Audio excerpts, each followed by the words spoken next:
Welcome, everybody, to this episode of the Women in Technology Spotlight. It's so great to have you all here. Today, I have a special guest, Temi Oladokun from Nigeria. She is a senior technical product owner and the founder of Techie Geeks, and I'm so glad she found the time to talk to us. Hi, Temi. Hi, Ronke. Nice to be here. So Temi, I've heard great things about you, but tell us a little bit about yourself, about your private life, about your family, some details. Okay. You've already mentioned my name, so reiterating that would be boring. So I'll just start with what I do, where I live, my interests, my hobbies, and stuff like that. Okay, I'm Temi. People call me Temi because my name is very long. As you can see, Temitope Oladokun, right? I'm Temi. I live in Nigeria. I'm presently a senior technical product owner at Hebi InBev and also Bush InBev, producer of Budweiser and the likes, and not coronavirus, but Corona beer drink, right? So, and my hobby is just traveling, making friends, technology, innovation, just making life better for everybody, right? And my interest is also is still a little bit into my hobbies. Just tech, reading books, meeting friends, mental health, relaxing, talking to people, and stuff like that. So that's pretty much it about me. And personal life, I'm not married, right? I'm still single. I think maybe it's just part of those things that come with tech. I don't know, but maybe in view, married in view. And I think let's just keep it short. Okay. So maybe it's just because you're young. That is why you're not married yet. I think so, yeah.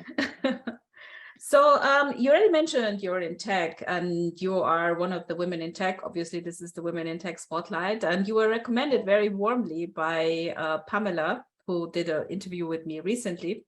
And so I was wondering, how did you become a woman in tech? Okay, my journey started 10 years back when I went to school to study computer engineering at a university in the northern part of Nigeria, Maiduguri to be precise. So I was there, studied for 6 years, computer engineering, but something just drew my attention or jumped at me, which is coding. Writing code, seeing the code, how it turns out, how it becomes live when you write something behind your laptop, how people can start interacting with it, makes life better for people. I got into that. Then after school, I wanted to bring in hardware. And that was how I started my company, Techie Geeks. Started buying hardware, training people, because I discovered the more you train, you retain the knowledge as well. And you even become better at what to do. So I was training teenagers, young children, robotics, and bringing the coding idea that I have into hardware, although on this low skill kind of thing. Then after that, I moved into product management. Now I'm in product management, but not core product management. I still interface with engineers, developers, scientists, researchers, and stuff like that. So that's how I got into tech. I would say I just got into it. Yeah, but you casually mentioned, oh, I went to the north, to Maiduguri, and I studied computer engineering. But how come? Yeah. I mean, it's not the first thing that, it's not the kind of study that women usually choose. Did you have any role models? How did you get interested in computer science? Yeah, my elder brother is into computer engineering as well, but not as a course. He studied chemical engineering, but I used to see him behind laptops, writing codes because he was into this C++ then. And then he was developing software for people that then my sister and I used to market for him, right? I got into it, oh, nice. Oh, and I got into school. Okay, I think I want to follow that pattern. And I was fortunate that after school, I got mentors that could actually guide me, that shortened my journey in what I wanted, my career journey, I mean. Because at some point, that's one thing that kills females in Africa. We don't have that mentors. The mentors we have, most of them are in lines with maybe fashion, media, but when it comes to tech, they are very rare. And even if you find one, they don't have the time. for you, because they themselves, they are trying to find their space, they're trying to find their food. A lot of things just happen. So you just have to be determined. But I was fortunate. I got some people that mentored me into this line, and I got people online as well. Google is just an amazing space where you can actually get people, just talk, tell Yeah. people, how do you do that? Just like that for me. Yeah. Yeah, so you touched on an important point, so that it is hard. It's not just in Nigeria, I think it's everywhere to find mentors for women who want to go into tech, and that is because there are not a lot of them yet. So I hope we Very are, true. working on changing that, and we're. I hope so.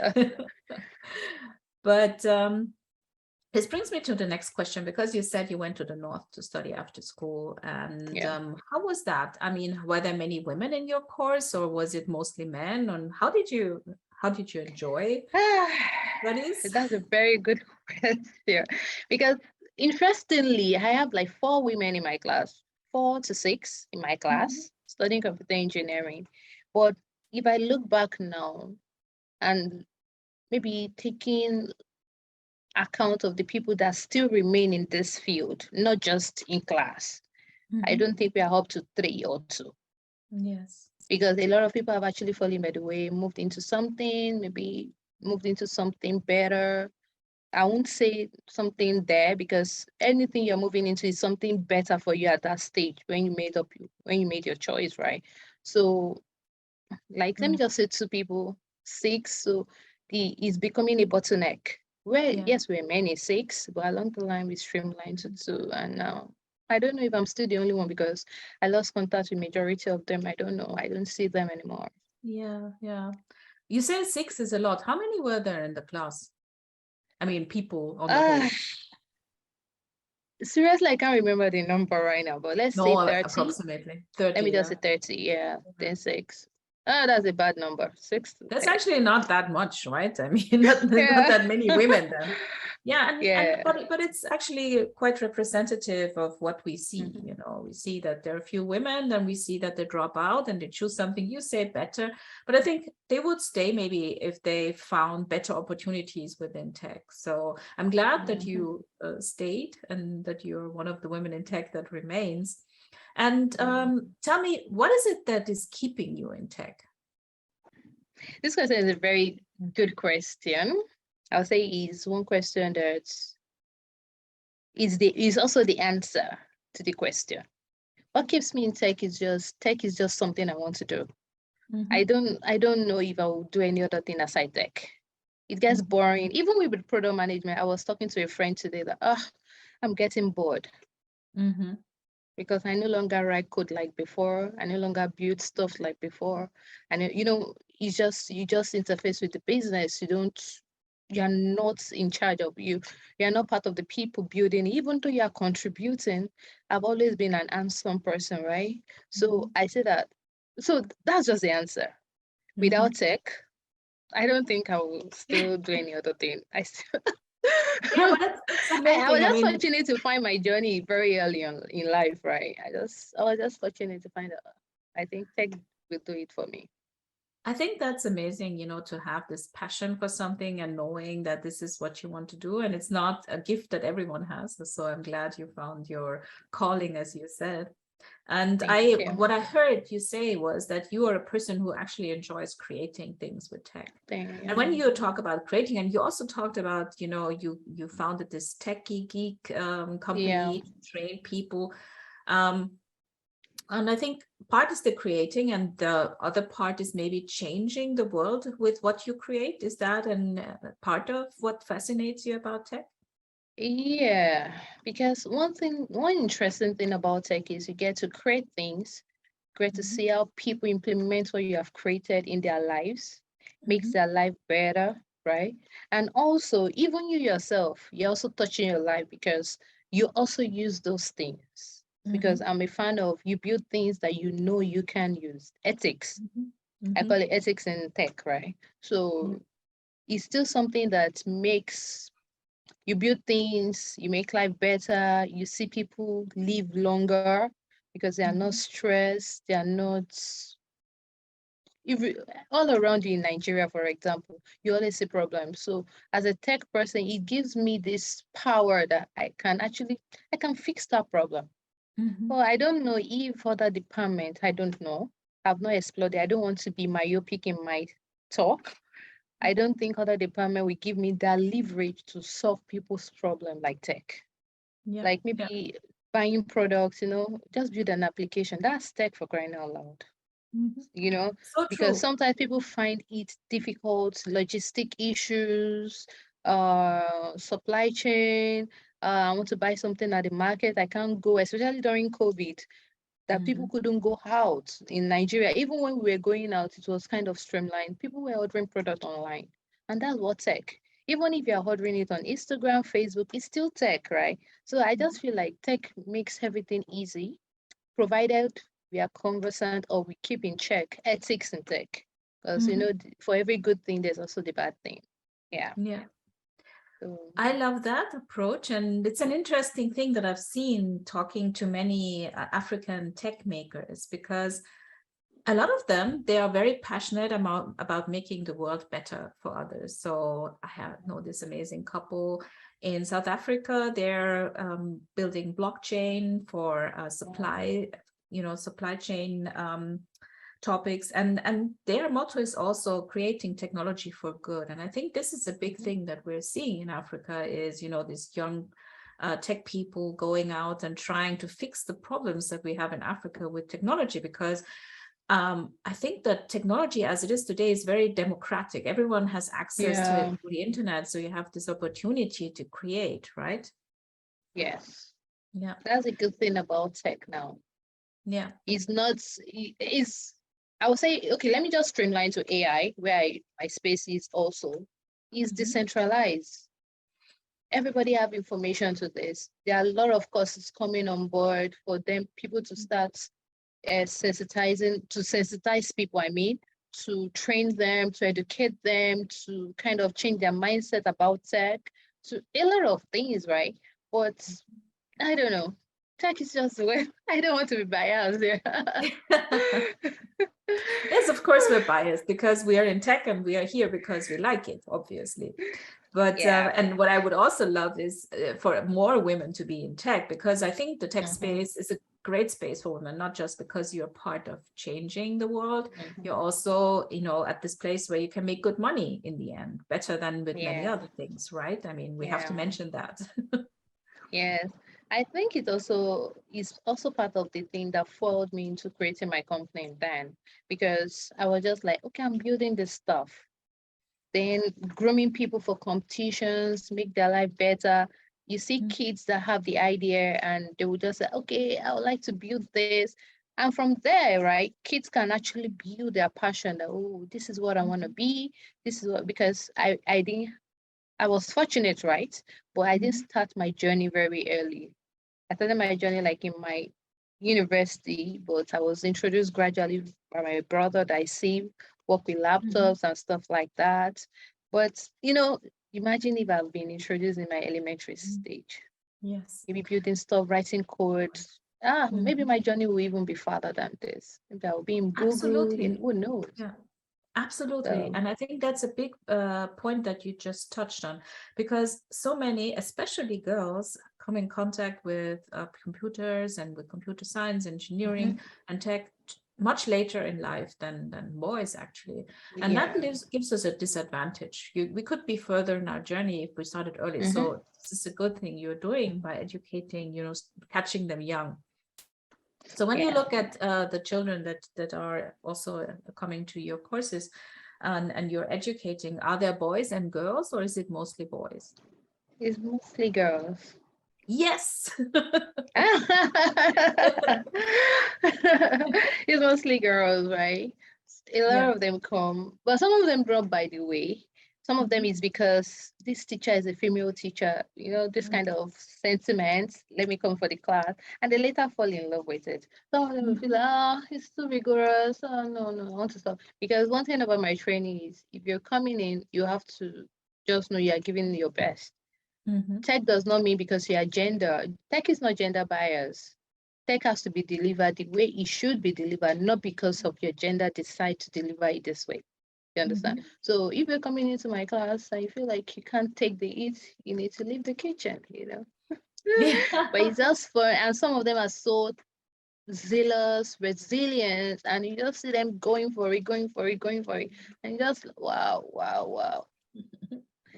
Out of Yeah. every 12, there must be someone that does. I don't want to call the Judas because people classify the Judas as the bad one, but sometimes the Judas can be the good one.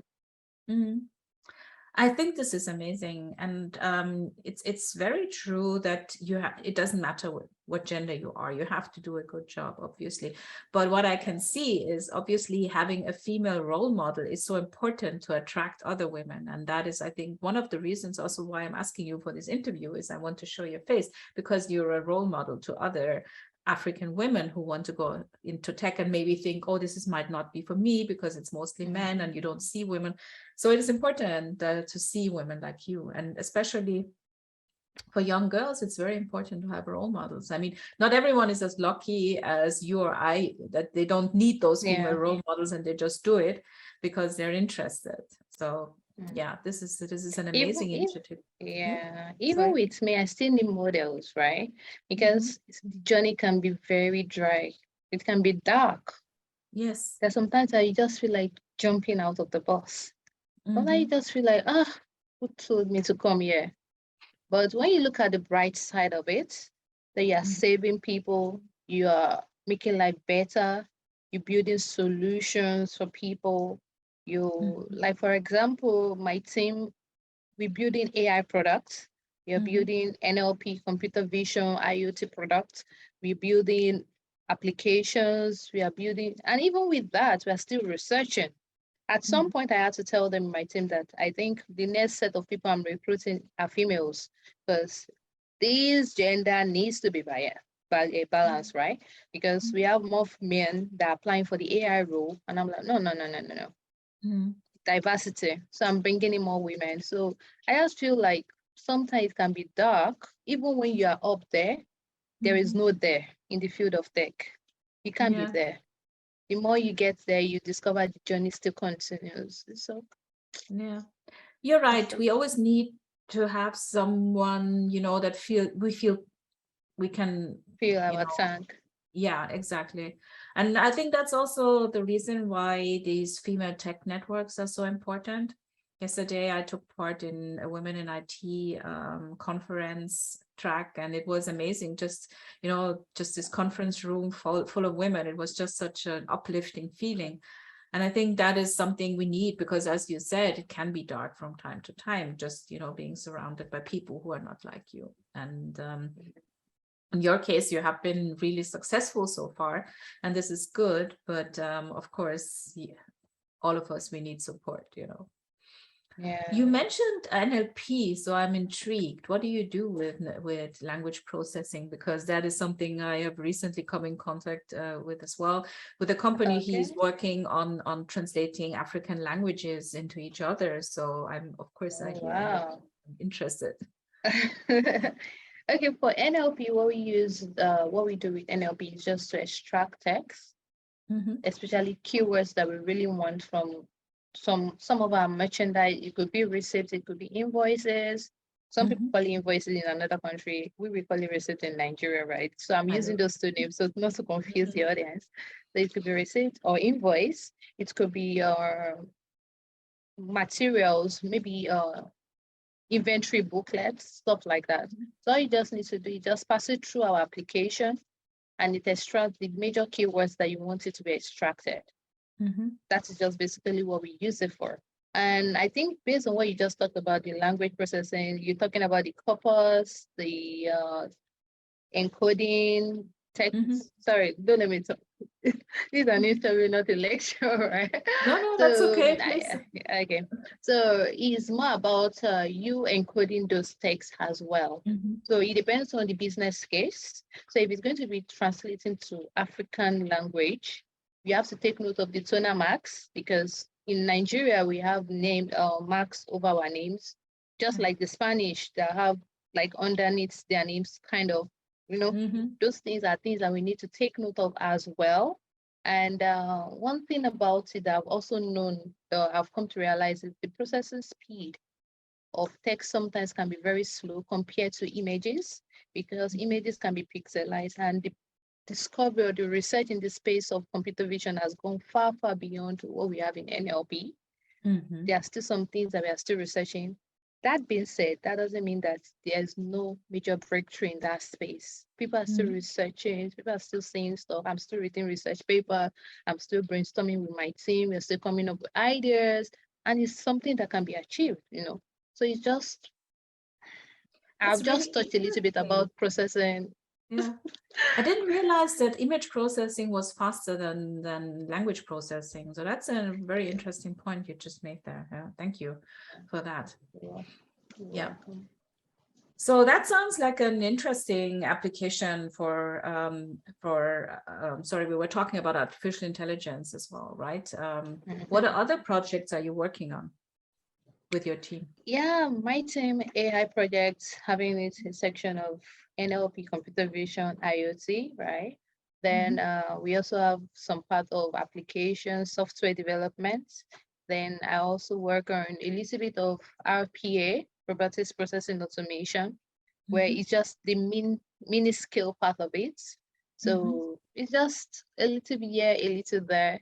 I just Mm-hmm. then and okay, in my personal life, as I project, I'm a lifelong learner. So I'm learning a little bit about fine-tuning my skills. I already have that, but I got to discover that you need to be grounded in it, like systems engineering, Mm-hmm. systems design, because we all know where we are headed in life. With time, you need to just be ready for the opportunity that comes your way.